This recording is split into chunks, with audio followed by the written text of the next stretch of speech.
Hey, what's going on, guys? My name is Asian Psycho, and we are going to start it off with the 17th chapter of the Exploring the Arsenal series. Well, these chapters are going by really fast, but the 16 chapters are really long on the G23 family.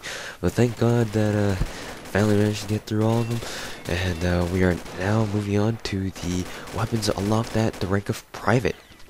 So, let's get started with the AK47, one of the ever-popular classic weapons of combat arms and throughout most first-person shooters as well. And in combat arms, the AK47 is quite potent. And, I mean, a lot of people do use it, don't get me wrong. It's just that I would like to see more people using it, because the AK-47, if used properly, in my honest opinion, can be even deadlier than the G36E is. It's just that because of the AK-47's main reason for not being used throughout any FPS, naturally, it's recoil. Not many people use it, but I would like to kind of persuade you guys into using it, but I'm gonna try doing my best, because I know that even throughout all my genius talking, sarcasm intended, I know that not all of you are going to start using the AK-47 more, but I mean, whatever. At least if I let you know just how much potential that the AK-47 has. If you're killed by it, then hopefully you won't be killing your asses off saying, "Oh my god, that guy used AK-47 as a hacker."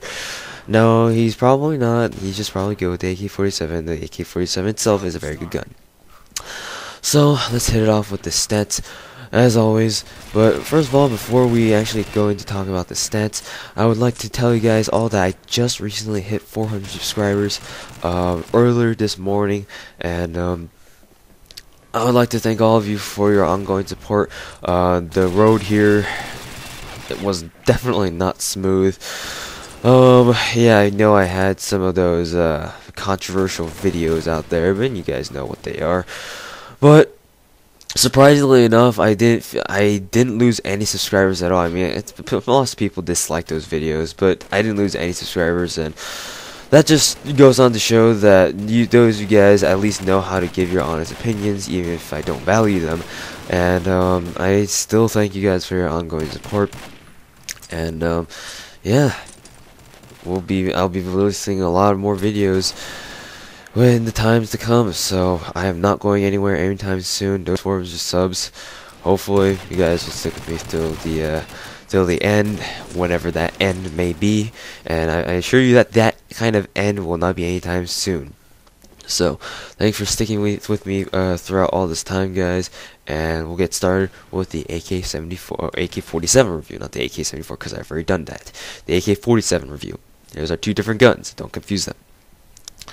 Anyways, the damage on the AK-47 is probably the highest amongst assault rifles, except for the M14.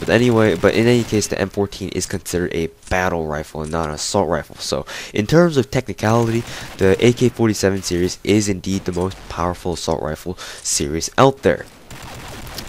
At 48, you can definitely, it's a very strong 3-shot kill, no denying it. Maybe even 2-shot kill to the back.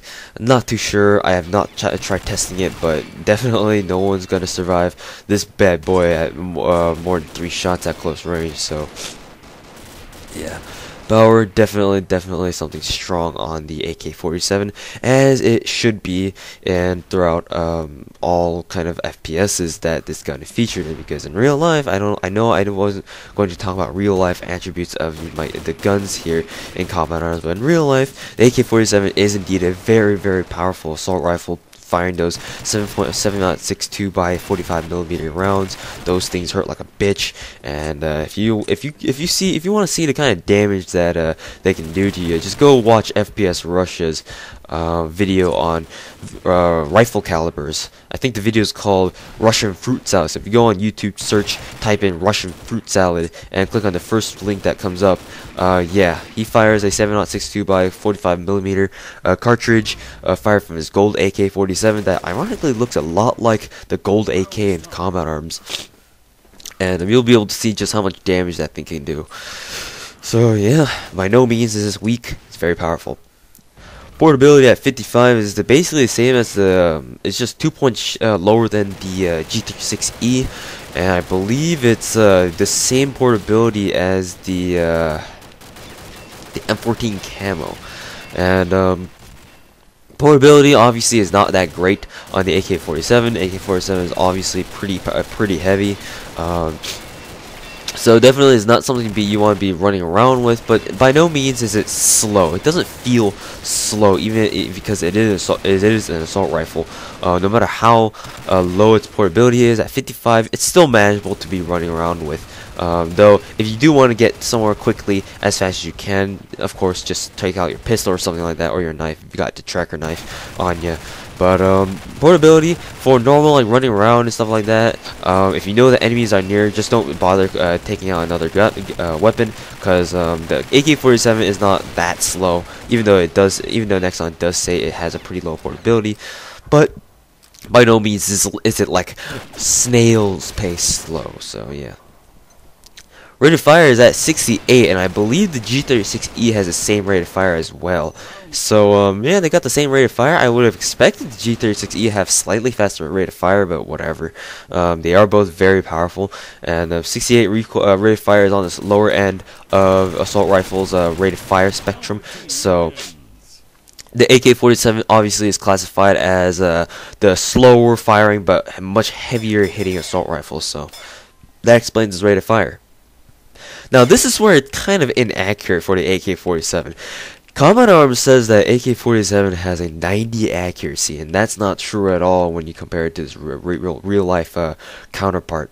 Because of its heavy slugs, the AK-47 probably doesn't have an effective range of more than like I want to say like 200 meters. I don't know, because not only is the piston not very powerful, I mean it is powerful, but then because of the bullet size, the sheer bullet size will will cause the bullet to start dropping out of the air in like once it's traveled like 200 feet or 200 meters or something like that. So I was really confused about its accuracy on the AK-47 at first when I first started playing Combat Arms, but I was like, whatever, it is what it is. I guess it's there for rebalancing issues, because it is a slow firing and really recoil heavy weapon. The accuracy is also very high as well, so just like the G36E. The only difference is the AK-47 doesn't have the sniper scope on it. Recoil is at a very, very high 70, and the G36E, I don't know what recoil it had off the top of my head at the moment. I want to say 68, but I'm not too sure what it is at the moment, so I'm just gonna shut up and let you guys think of what you want of it. And the recoil, for now, all you need to know is that it's 70, and the recoil spread is very high, probably the highest behind the M14 assault rifle family. And the recoil kickback is very high as well. You can definitely feel the AK-47 jerking around a lot in your hands. So do make sure to control the recoil, but controlling the recoil itself is extremely difficult. And I mean, the first few shots, the spread surprisingly doesn't get too big. It's very manageable. But after that, if you go just batshit full auto, then yeah, good luck trying to control the recoil on that. Moving on to the Tapfire ability, because of its slow rate of fire, it is very easy to tapfire with the AK-47. And with its very high accuracy and very high damage, and damage over range, because of its high damage, you can definitely engage people at long range with the AK-47. The only problem you need to kind of know of is the fact that because it has very high rate of recoil. The recoil pattern will go straight up if you tapfire slowly enough. But if you tapfire too fast, then it'll start it'll start kicking hard right while scoping down if you tapfire too fast. And that's the same thing that happens when you go full auto with the AK-47. It'll kick right hard and it'll kick left hard. And then that's basically the kind of recoil pattern, in scope recoil pattern you can expect from the AK-47. And moving on to the sprint drawback. The sprint drawback is kind of on the slow side because it is an assault rifle. So do be careful when you're sprinting around somewhere, around places where you don't get caught off guard by suddenly by someone popping out of the corner or something like that. Moving on to its draw speed. The draw speed is pretty average. So nothing too special there. Center speed is obviously very slow because of high rate of recoil. Definitely you're gonna have to wait a little while for its center speed to kind of go back to revert to its original position. So you might want to be careful on that. Moving on to its reload speed. Reload speed is quite average too. If you put an Extend Mag 1 on, you can definitely notice the difference in reload speed and reload rate. I do not recommend putting a Extend Mag 2 on it unless you're playing Search and Destroy or you're playing like some hardcore camper role, because then the reload speed is going to get pretty unbearable. At least for me, because I like to run and gun a lot with the AK47, and Extend Mag 2 is kind of out of my league, so yeah, I don't really rock it, so I don't recommend it. Moving on to the fire modes. Fire modes, AK47 is only available in one mode, and that is fully automatic. Moving on to its luck. The AK47 is kind of it's bipolar on me. Sometimes it can be the luckiest gun in the world, like you've seen earlier in this video. You saw me in the second video clip get a very lucky headshot on my first or second bullet on the guy across oil rig across the corridor. And I mean, the AK-47, for whatever weird reason, is like, it has a mind of its own. It can decide whether or not to be very lucky or very, very unlucky. And that's just my personal opinion. If you guys don't think that happens with you guys, then by all means just ignore what I say. But for me personally, this AK-47 feels like it has a mind of its own. And yeah, I'll tell you guys later. Moving on to its ammo capacity. Its ammo capacity is pretty standard amongst assault rifles at 30 rounds in magazine and 90 in reserve. As usual, I'm using Extended Mag 1 on it, and it gives me 40 rounds in magazine and 80 in reserve. Moving on to its key physical characteristics. I mean, it looks like a classic AK-47. There's no denying it. If you guys know what an AK-47 looks like, then there you go. You're golden. And if you guys don't know what the AK-47 is, man, you're kind of missing out. I think you've been living under a rock, to be honest. Muzzle noise. The muzzle noise, it's a very low frequency, kind of bursting noise. So it's actually quite loud, even if it is a low frequency noise. But it actually sounds pretty boss. I prefer it over the G36E's muzzle noise. It sounds very solid and sounds like a badass, because AK-47 is a badass. And moving on to its attachment options, you can attach any kind of modification on it. I do not recommend the silencer because the damage is its forte, and I don't really like the recoil pattern that the silencer does to it once you attach a silencer. So I don't really recommend it.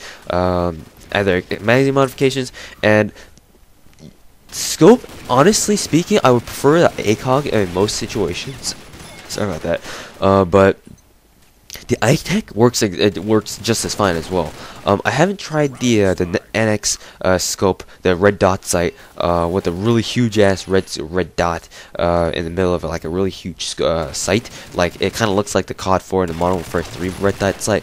But I haven't tried that yet. I don't feel like I'm gonna be comfortable with it though. I am comfortable with the ITEC though, and I really enjoy using the ITEC on the AK-47, and you'll see me use it in the AK-103 review. But for the time being, I think practically speaking, the AK-47 is best with the ACOG because you got that increased line of sight with that higher zoom, so it's easier to tap fire with. Moving on to whether or not it's fire team worthy, I would say it's pretty fire team worthy because it's got heavy damage, so it's a very hard hitting weapon.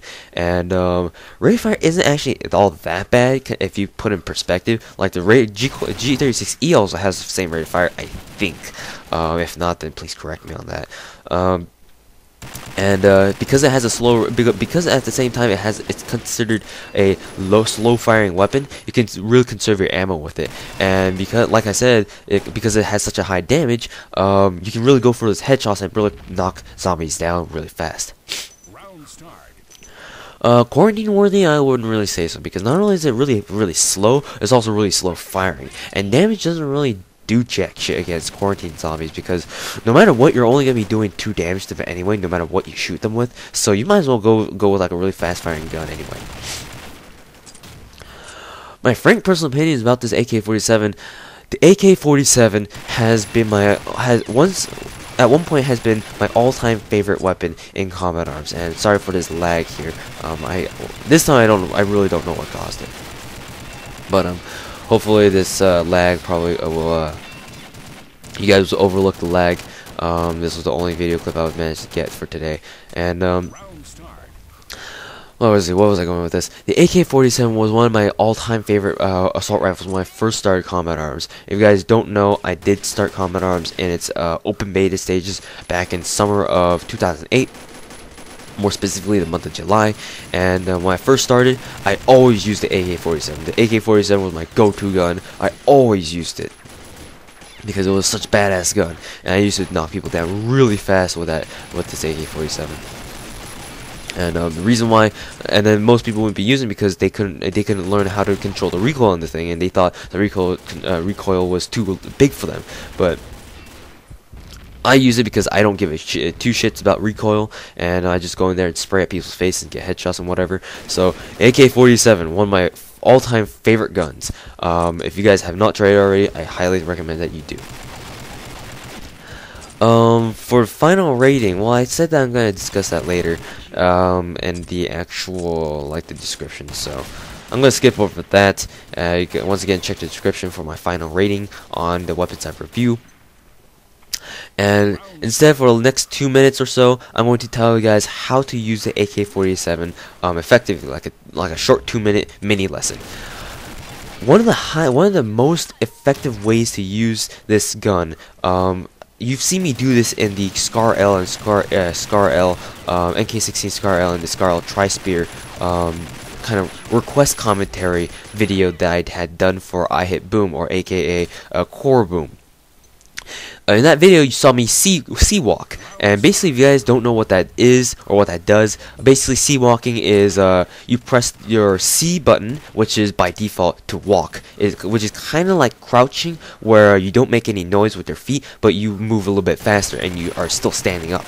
And what that does is kind of like crouching. It reduces your recoil spread down to minimum while you're moving. So it's very, very accurate, possibly even more accurate than your scope is.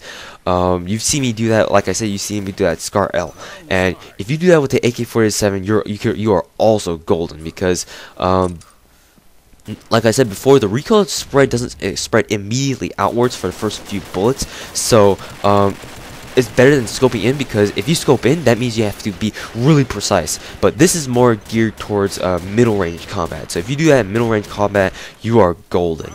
And all you need to do is just aim at the middle chest area. Hopefully you get a headshot. And that's one of the ways to be really good with the AK-47. Well, it looks like I'm out of time. Hopefully you guys have enjoyed this extra long episode on the AK-47. And we'll be kicking it off. We'll be finishing up strong with the rest of the AK-47 variants. And yeah, thanks for watching, guys. I've been your host, Agent Psycho, aka Toho Sniper 98, and I'm out.